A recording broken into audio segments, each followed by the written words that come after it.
আমি গতকালকে কোন এক জায়গায় খুব ভালো একটা মসজিদে সালাত আদায় করেছিলাম। তো দেখি যে সেই মসজিদের একজন নিয়মিত মুসল্লি, মাশাআল্লাহ খুব লম্বা দাড়িও আছে, পাঞ্জাবি গায়ে আছে, মাথায় টুপিও আছে, বোঝা যাচ্ছে উনি প্র্যাকটিসিং মুসলমান। ওনার কোন একটা সমস্যা নিয়ে উনি ফোনে আলাপ করছেন, দুনিয়াবী সমস্যা, এমন জোরে জোরে আওয়াজ করছেন যে আশেপাশে মানুষের নামাজের কেরাত ভুলে যাওয়ার উপক্রম।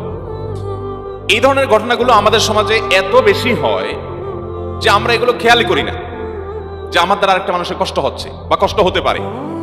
আপনি ঢাকা শহরের সর্বত্র দেখবেন যে প্রায় সময় বিয়ে শাদী উপলক্ষে একটু বেশি দেখা যায়, অন্য সময় দেখা যায় যে হাই ভলিউমে গানের আওয়াজ শুনি আমরা। আছে না নাই? আমাদের তরুণরা হাই ভলিউমে গানের আওয়াজ শোনার অভ্যাস আছে না নাই? তরুণদেরকে যদি বলেন যে ভাই গান শুনতে চান শুনেন, আপনি আস্তে শুনেন, আপনি জোরে আওয়াজ দিয়ে শুনছেন কেন? তো যুবকরা পরামর্শ বলে, হুজুর এটা হাই ভলিউমে শুনলে এটা একটা আলাদা একটা ফিলিংস আছে, এটা তো আপনাদের বোঝার কথা না।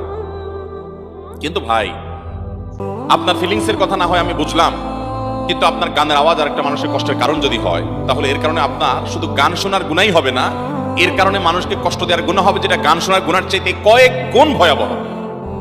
আপনি গান শুনছেন একা একা, সেটার কারণে আপনার আমল নামাতে যে গুনাহ লেখা হবে, যে অপরাধ লেখা হবে, সেই অপরাধটা আল্লাহ চাইলে মাফ করে দিতে পারেন।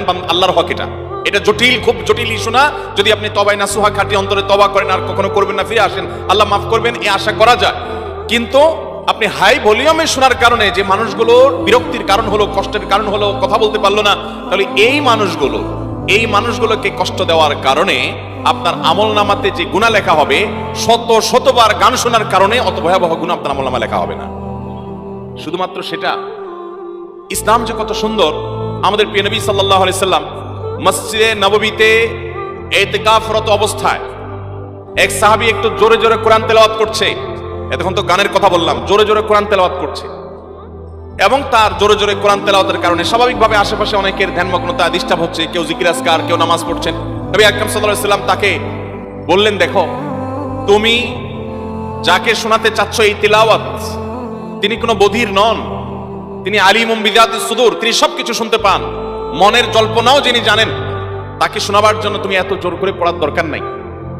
তার মানে আশেপাশে লোকদের কষ্ট হচ্ছে, নবী করিম সাল্লাল্লাহু আলাইহি সাল্লাম তাকে উচ্চ স্বরে, অর্থাৎ স্বাভাবিক স্বরের চাইতে অনেক বেশি জোরে, যাতে মানুষের ডিস্টার্ব হয়, সেইভাবে কোরআন তেলাওয়াত করতে নিষেধ করেছেন। অথচ আমাদের এই সমাজে দেখবেন যে অনেকে মা বাবার মারা যাওয়ার পর বা কোনো এরকম আনুষ্ঠানিককে কেন্দ্র করে মাইক লাগিয়ে হাফেজ সাহেবদেরকে ভাড়া করে এনে কোরআন তেলাওয়াত করায়।